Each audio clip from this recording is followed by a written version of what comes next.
রোমাঞ্চের অপেক্ষায় Wellington test. চতুর্থ দিন শেষে নিউজিল্যান্ডের চেয়ে 122 রানে এগিয়ে বাংলাদেশ।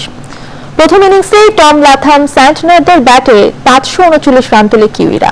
56 রানের লিড নিয়ে ব্যাট করতে নামা বাংলাদেশ শুরুটা ভালো করলেও ইমরুলের ইনজুরি আর 3 উইকেটের পতনে দিনটি পুরোপুরি নিজেদের নামে লেখাতে পারল না মুশফিকের দল। রায়হান মাসুদের প্রতিবেদন। কনকনে কিউই কন্ডিশনে চতুর্থ দিনে যখন মাঠে নামে দুই দল, তখন স্কোরবোর্ডে 3 উইকেটে নিউজিল্যান্ডের জমা 292। আগের দিন শতক পেরোনো লাথামের ব্যাটে স্পিন কিংবা পেস কোনটিতেই কুল পাচ্ছিলেন না অধিনায়ক মুশফিক।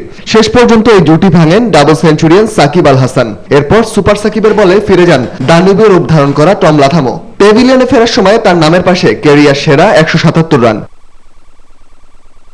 মাঝে গ্র্যান্ড হোমকে ফিরিয়ে ক্যারিয়ারের প্রথম উইকেট পকেটে পড়েন শুভাশিস রয়। তার পরের গল্পটা স্যান্টনারের ব্যাটে লেখা। লোয়ার অর্ডারের ব্যাটসম্যানদের সাথে নিয়ে ছোট ছোট জুটি গড়ে বাংলাদেশের বড় লিডের আশা ধুলোয় মেশান এই পার্ট টাইম ব্যাটসম্যান।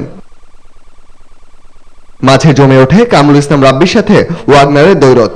রাব্বির আগ্রাসী বোলিং এর সামনে ধোপে টেকে নি ওয়াগনারের সংগ্রাম। রক্ত ঝরানোর পর উইকেট বিলিয়ে মাঠ ছাড়েন এই কিউই পেসার।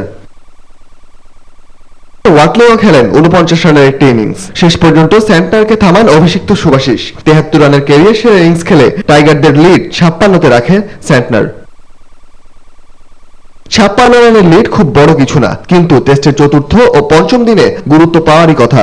তামিম ইমরুলের ব্যাটে শুরু থেকেই জয়ের আকুতি। সপাটে ব্যাট চালিয়ে ওয়ানডে স্টাইলে রান বাড়াতে থাকেন এ দুজন।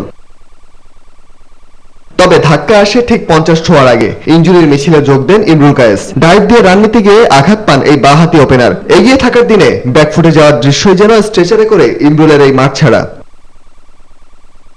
আহত ইমরুলের বিদায়ের পর আউট হয়ে মাঠ ছাড়েন তামিমও। মাহমুদুল্লাহ ক্রিজে বেশিক্ষণ টিকতে পারেননি। 2 রান নেয়ার বৃথা চেষ্টা করতে গিয়ে রান আউট হয়ে সাজঘরে ফেরেন নাইট ওয়াচম্যান মিরাজও। যেন স্ট্রেচারে ইমরুল না, বাংলাদেশের ব্যাটিং লাইন আপ। 5 ওভার বাকি থাকতে দিনের শেষ ঘোষণা করায় যেন হাফ ছেড়ে বাঁচল হাথুরু সিংহের শিষ্যরা। কাল 122 রানে এগিয়ে থেকে দিন শুরু করবে টিম বাংলাদেশ। রায়হান মাসুদ, নিউজ 24।